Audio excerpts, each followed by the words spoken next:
সবগুলো তোমার।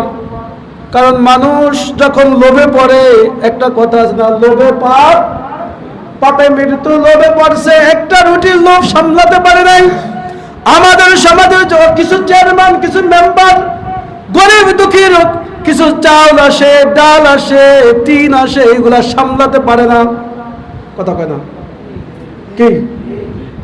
অনেক চেয়ারম্যান মেম্বার গরিব অসহায় লোকদের কিছু গম চাল ডাল এগুলো আসে, কিন্তু তারা লোভ সামলাতে পারে।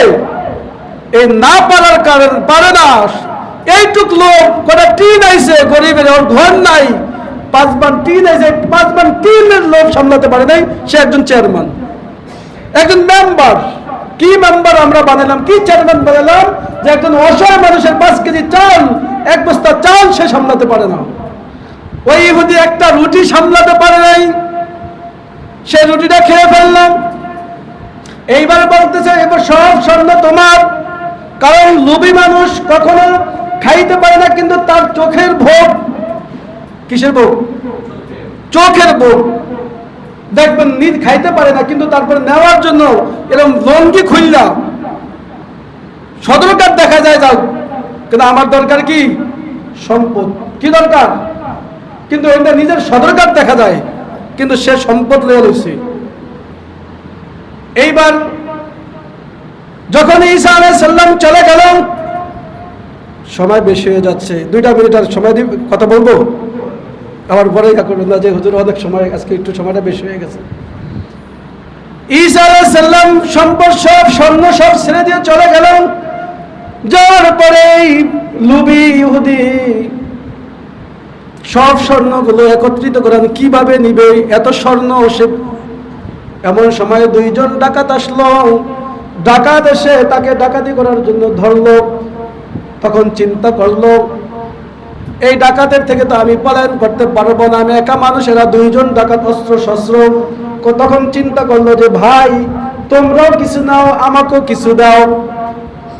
এই কথা বলে একজন বলল, ভাই আমাদের খুব ক্ষুধা লাগছে, কিছু স্বর্ণ বা কিছু টাকা নিয়ে ওই বাজারে যাও, ওই বাজারে গিয়ে আমাদের জন্য খাবার কিনে নিয়ে আসো। একজন ডাকাতের ভিতরে একজন গেল।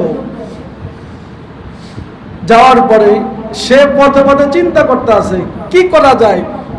আমি তো 3 ভাগের 1 ভাগ পাবো, সবগুলো স্বর্ণ কিভাবে নেওয়া যায়। সে মনে মনে চিন্তা করলে 2 জনের মেরে ফেলতে হবে, কারণ এই 2 জনের তো আমি ফিরাফিটি মারামারি করে 2 জনের সাথে পারবো না। কি করা যায়? সে চিন্তা করলো আমি এদের 2 জনকে বিষ খাওয়াবো, খাবার খাওয়াবো, এর ভিতরে বিষ ঢুকিয়ে দিব।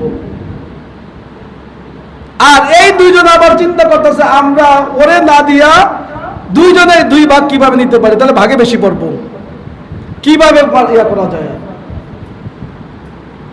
এবার চিন্তা করলাম ও যদি খাবার নিয়ে আসে আমরা 2 জনে ওরে শেষ করে ফেলব।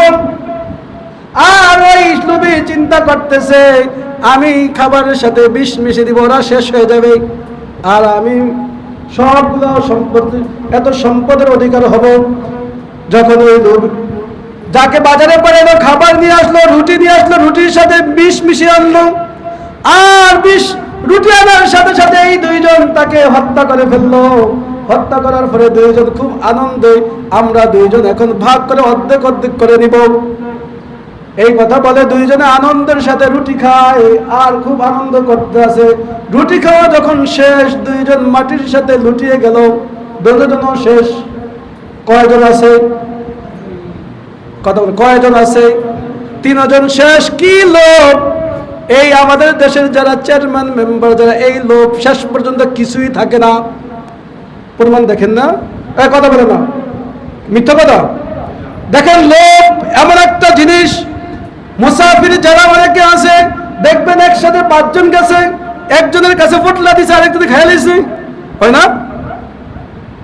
কথা কেনা ভাঙ্গা এক দলের জন্য আমি লিডারে 50 জনের মিছিলে নিছি, একেবারে ডাইরেক্ট বইলা দিই, প্রত্যেকের ভাগে 500 করে টাকা দিছে নেতা। ও আনার পরে সবাই 200 টাকা করে ধরে দিছে। হয় না? কথা বলেন না কেন? এভাবে হয় না? আসলে কি ওর এতগুলো টাকা খেতে পারে? ওই যে লোভ